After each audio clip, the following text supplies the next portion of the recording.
Здравствуйте, дорогие телезрители. Хочу представиться. Я Ильина Татьяна, врач, психотерапевт с очень большим стажем, больше 45 лет. Очень большое желание поделиться с вами ценной информацией, которая поможет вам облегчить вашу жизнь. И девизом основным нашего проекта мы выбрали изречение древних мыслителей, которые сказали: главная задача любого человека – это быть счастливым. Но хорошо сказать, надо быть счастливым. А как это сделать? Я вам предложу свой собственный девиз, который я использую в своей жизни.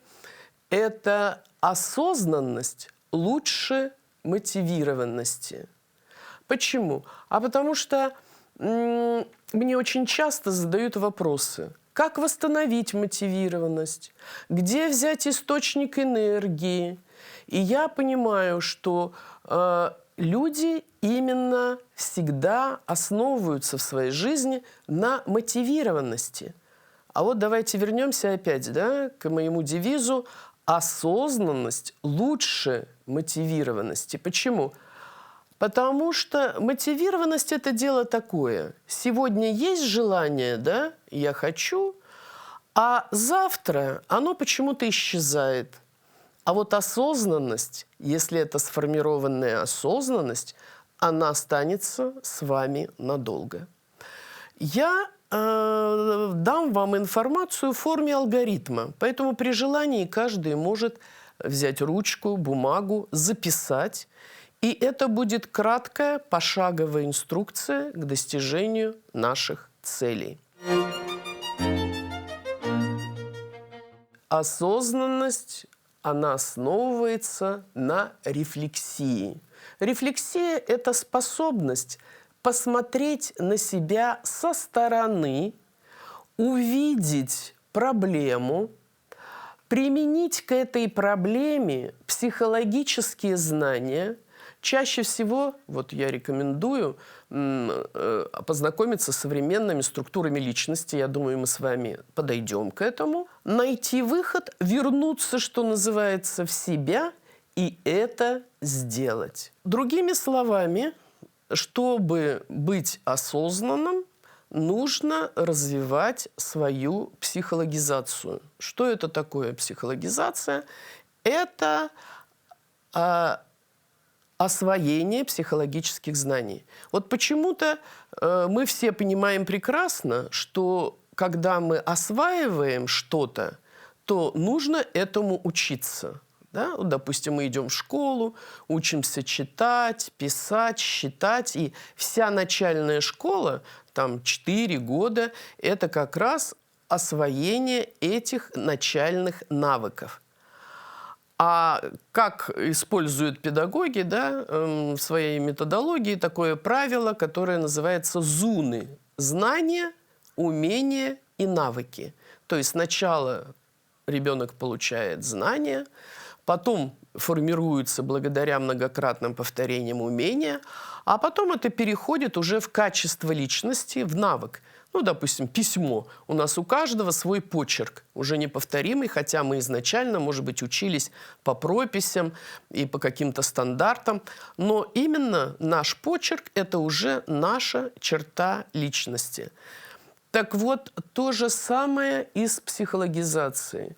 Почему-то все думают, что достаточно почитать какую-то умную книгу или просто послушать какого-то блогера типа психолога, а может быть и психотерапевта, и в вас войдут эти знания навсегда. Такого не будет. Этому обязательно надо учиться, учиться и учиться, как говорил один наш знаменитый политик. Давайте начнем разговор с самого, наверное, сейчас популярного вопроса, который мне задают особенно молодые люди. Это СДВГ – синдром дефицита внимания и гиперактивности. Что это такое? Что с этим делать? Надо лечить или не надо? Откуда это берется? Ну вот, к сожалению, когда я обращаюсь к интернету, то там в основном такие рекомендации, что это уже невозможно изменить, лечить это не надо, вот, а откуда это берется, вообще как бы непонятно, но это вот просто вам не повезло, вот вы такая личность, и вот у вас вот этот синдром. Знаете, это совершенно неправильно. Всему есть причинно-следственные связи. Конечно, все у нас начинается в детстве. Сейчас многие скажут: ну я уже вырос, я уже взрослый, меня это уже не интересует. Я думаю, что у вас есть дети. Или же вы все равно будете рано или поздно родителями. Плюс вы себя узнаете в детстве и поймете, откуда, как говорится, ноги растут. И мы будем говорить с вами о том, а что вообще с этим делать. Так вот, два фактора, которые лежат в основе формирования СДВГ. Первый фактор – это так называемые детские депрессии. Вот эта тема, к сожалению, почему-то абсолютно не освещается у нас нигде. Вообще как бы принято говорить так: а ребенок очень легко переносит травмы психические, и поэтому он забывает это быстро, быстро переключается, и вообще детских депрессий как бы и не бывает. Ничего подобного. Я 9 лет работала детским подростковым психиатром в нашем якутском психоневрологическом диспансере, и мы с коллегами обсуждали, кто знает самый ранний возраст суицида у детей. И оказалось, что суицид совершил 7-летний ребенок, который даже оставил, так сказать, записку предсмертную. А откуда же берется детская депрессия? Ну, вот, допустим, такой фактор, как травма психическая, связанная с утратой близких. Вот я просто немножко расскажу вам историю про мальчика Юру, которого представили на медико-педагогическую комиссию, потому что он не справлялся с программой 1 класса. И он вел себя не очень адекватно, он мог выйти во время занятий, не интересовался учебным процессом, бегал по коридорам.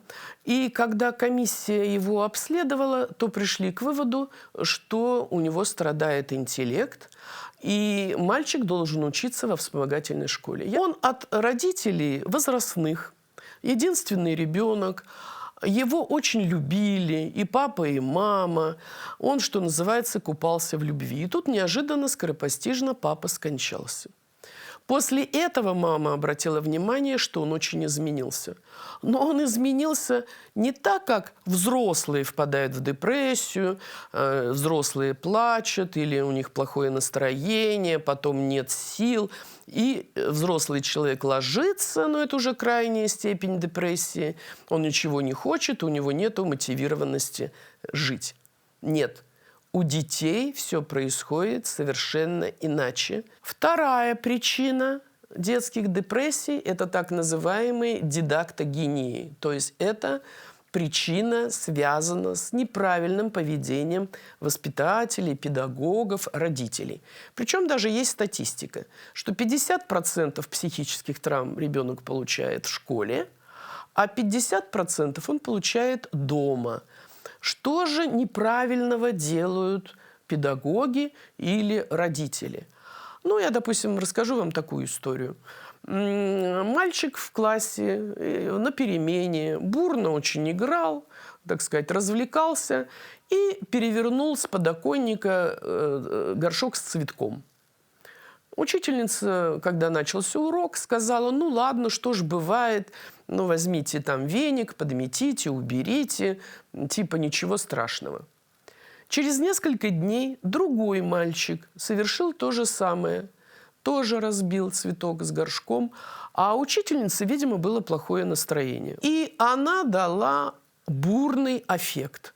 Она, что называется, устроила суд, ребенку, что он чуть ли не живодер, что он погубил живое существо и так далее. Она поставила его у доски в наказание. То есть непоследовательность действий родителей, педагогов, то есть мы, другими словами говорим, несправедливость, она вызывает у ребенка тоже депрессию. Очень обширная проблема, это третья причина, так называемое скрытое эмоциональное отвержение. Что это такое? Ну, явное эмоциональное отвержение – это когда родители просто бросают своих детей, они не занимаются их воспитанием, не опекают, и дети попадают в детские дома. А скрытое эмоциональное отвержение может происходить как будто бы внешне абсолютно благополучных семьях. С чем это связано? Чаще всего проблема бывает именно в отношении матерей. Почему? Ну вот смотрите, беременность, все трудности с беременностью, это все ложится, конечно, на плечи женщины. А потом такой стресс, как роды. Ну, а потом послеродовый период. И женщина обессиленная. Она, естественно, испытывает даже физический стресс, уже не говоря о психическом. И если нет поддержки со стороны, допустим, супруга, близких, она истощена, она нервная, она плохо себя чувствует. И у женщины как бы формируется так называемая гиперпротекция, то есть повышенная требовательность к ребенку. Я страдала, я столько мучилась, поэтому ты должен мне за это быть самым умным, самым талантливым, самым красивым, самым-самым. А женщина видит, что ее ребенок почему-то вот не самый, что соседский Вова, вот он там в чем-то больше самый-самый, лучше плавает. И поэтому у нее происходит скрытое эмоциональное отвержение. Мы будем с вами продолжать эти серьезные разговоры, и я надеюсь, что они помогут вам и вашим детям стать счастливыми. Поэтому призываю всех учиться быть счастливыми. До свидания.